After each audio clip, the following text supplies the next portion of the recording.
Hi welcome to competitive aspirants APSC group 2 roster point సమాచారం ఏంటంటే last time hearing జరిగిన దానికి నేనే కొంచెం నిరాశలో ఉన్నాను. హీరింగ్ అనేది జరగలేదు, వాదనలు జరగలేదు అనే బాధలో ఉన్నాను. సో అందుకనే వీడియో అప్డేట్ చేయలేదండి. సో ఏదేమైనా సరే మన జరిగిన వాదనలు అయితే ఏం జరగలేదు. మన జరిగిన దానికి నిరాశ చెందాము. సో నెక్స్ట్ హీరింగ్ ఎప్పుడనేది ఎందువల్ల వాదనలు జరగలేదంటే జడ్జి గారు యొక్క రోస్టర్ పాయింట్స్ ఉంటాయి కదా, ఆ రోస్టర్ పాయింట్స్ చేంజ్ అవ్వటం వల్ల మన వాదనలు వినే జడ్జి గారు అదర్ కోర్టుకి మారుతున్నారని సమాచారం. సో రోస్టర్ పాయింట్స్ చేంజ్ అవుతున్నాయి అని చెప్పేసి అని అంటున్నారు. సో మన వాదనలు ఇప్పుడున్న జడ్జి గారు అయితే ఇంకా వినరు. నెక్స్ట్ వేరే జడ్జి గారు వచ్చి మన వాదనలు అయితే వింటారు. ఫస్ట్ నుంచి వినిపించాల్సి ఉంటుందేమో అని అంటున్నారు. పిటిషనర్స్కు కొంచెం అడిగితే ఏమో ఉండొచ్చేమో స్టార్టింగ్ నుంచి మళ్ళీ అని అంటున్నారు. చూద్దాం ఏం జరిగిద్ది ఏంటనేది. సో నెక్స్ట్ హీరింగ్ అనేది ఎప్పుడు ఉందంటే 16వ తారీఖున ఉంటుందండి. 16వ తారీఖు నాడు మన హీరింగ్ అయితే ఉంటుంది. అప్పుడు కూడా ఇలానే ఐటా నెంబర్తో సంబంధం లేకుండా లంచ్ మోషన్లు అయితే మనకు అవకాశం ఇస్తారు.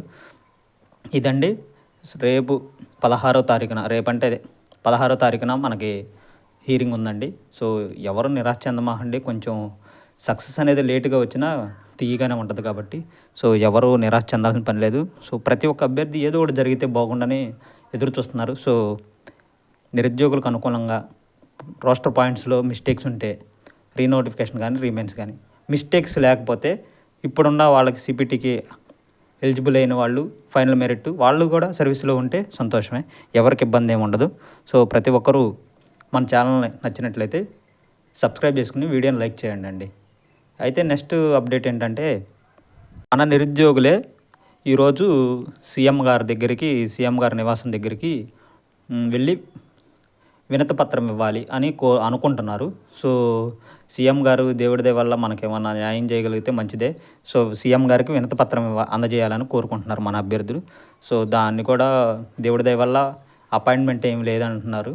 సో ఎట్లా గట్టా సీఎం గారికి మనం ఇచ్చే వినతిపత్రం అంది సానుకూలంగా స్పందించాలని ఆ మనస్ఫూర్తిగా దేవుని కోరుకుంటున్నానండి.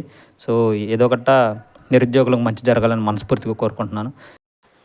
ఈవినింగ్ మన అభ్యర్థులు కలిసిన వాళ్ళని అడగటం జరుగుతుంది, ఏం జరుగుతుంది ఏంటనేది ఈవినింగ్ అప్డేట్ ఇస్తానండి. సో ప్రతి ఒక్కరు మన ఛానల్ని నచ్చినట్లయితే వీడియోని లైక్ చేసి ఛానల్ సబ్స్క్రైబ్ చేసుకోవాల్సిందిగా కోరుతున్నానండి. Thank you.